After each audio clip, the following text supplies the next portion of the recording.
Salut, c'est Pierre-François et bienvenue sur Stratévie. Aujourd'hui, 7 astuces, 7 conseils justement pour faire un petit peu suite de septembre. Ça reprend, on retravaille sur le projet. 7 astuces pour justement reprendre son temps et mieux gérer son temps au quotidien pour ses objectifs. La première chose, c'est de savoir ce que tu veux. Qu'est-ce que tu veux comme objectif?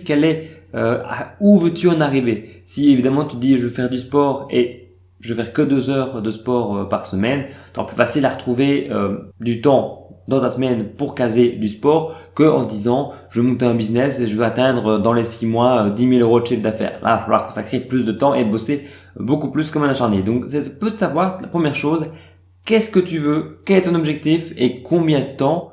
La deuxième chose, tu sais bien que j'aime faire un parallèle entre l'argent et le temps. Et ça peut de la même manière que de faire des économies d'argent, un petit peu de chasser un petit peu les dépenses qu'on fait pour enlever ça et faire des économies. C'est exactement pareil pour le temps. Ce serait voir dans ton planning sur une semaine type où est-ce que part ton temps, lister les activités de où part ton temps et après virer celles, tu dis genre mais non, ça je pense tellement virer. Les 2 heures ce jour-là où je regarde la télé parce que je reviens, je peux les virer, etc.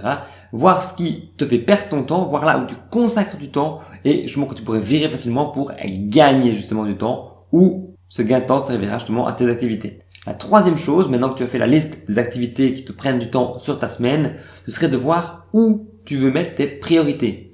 Si tu as commencé plusieurs projets en même temps, si tu as plein de choses prévues ta semaine et tu dis genre j'aurai jamais le temps, il faut que je consacre du temps à ci, j'ai du sport, j'ai mes amis, j'ai les boulots qui me prennent mon temps, j'ai besoin de ceci et il me faut 2 heures de jeux vidéo fin de journée pour que je me sente bien et tout. C'est ok, si tu veux passer 2 heures de faire des jeux vidéo entre 10h et minuit, franchement c'est pas un problème. C'est juste qu'il faut savoir où tu places tes priorités. Et si, en fonction de tes objectifs, c'est monter un business et que tu veux faire 10 000 euros de chiffre d'affaires, si c'est faire du sport, etc., il va falloir mettre ça en priorité et dans ton horaire, réussir à le caser en première activité prioritaire.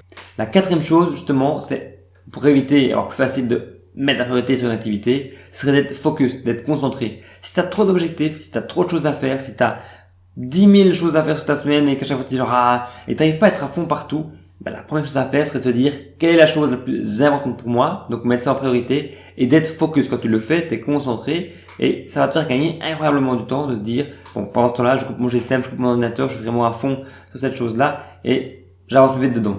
Donc mettre le focus et la concentration, je l'ai déjà dit plusieurs fois dans plusieurs vidéos, mais en termes de gestion du temps, ça doit être une priorité. La cinquième chose, ce serait de rassembler les activités. On fait une chose par-ci, une chose par-là. Je vais consacrer une demi-heure à faire telle activité, puis dire je finirai plus tard et à ce moment-là, le soir, je finirai telle chose. Si tu fais tout en une fois, si par exemple, je vais faire ceci dans telle pièce, ceci dans telle pièce, ceci dans le bureau, ça c'est à la maison, tu ouvrais ça pas sa logique de faire des allers-retours entre les différents lieux. Tu te dirais, je vais dans cette pièce-là, je fais tout ce qu'il y a à faire dans cette pièce-là, je vais dans celle-là, je fais tout ce qu'il y a à faire dans cette pièce-là. Donc, tu rassembles les activités en fonction du lieu, par exemple. Ce n'est qu'un exemple, mais ça peut être en fonction des moments de la journée, en fonction des objets que tu utilises pour faire cette activité. La sixième chose, et c'est la plus logique, ce serait de planifier. Une fois que tu as ta liste de choses à faire, ta liste de tâches, de to-do list, te planifier en fonction de l'énergie que tu as de la journée pour faire telle activité, en fonction de tes obligations, en fonction du temps et des activités, je ne sais pas quoi, tu tiens chaque semaine, tu pourrais te dire tous les dimanches soirs, tous les vendredis ou tous les lundis en début de journée, toute ma semaine ou la semaine prochaine en tout cas est planifiée, je sais comment l'organiser.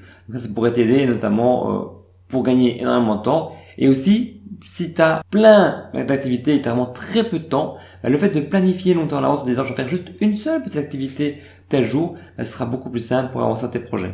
Et la dernière chose, tu t'en doutes, c'est tout le temps que tu vas gagner en planifiant, le temps que tu vas gagner en réalisant des activités qui sont inutiles, c'est du temps à consacrer au passage à l'action, du temps à consacrer à tes objectifs. On refait un petit peu le boucle avec le premier point, parce que justement, si tu as gagné 2 heures et que ces 2 heures-là, tu te dis, je vais juste faire autre chose, glander, etc. Ça ne sert pas à grand-chose. Et au final, parfois, et j'en suis totalement moi le premier victime, on passe énormément de temps à planifier, on passe énormément de temps à se dire j'ai des parfaits petits horaires, je sais exactement comment on va s'organiser ma journée. Et au final, il reste plus qu'une demi-heure pour faire les tâches et les actions à faire parce qu'on a passé tout le reste du temps à planifier, à réfléchir, à se concentrer sur autre chose.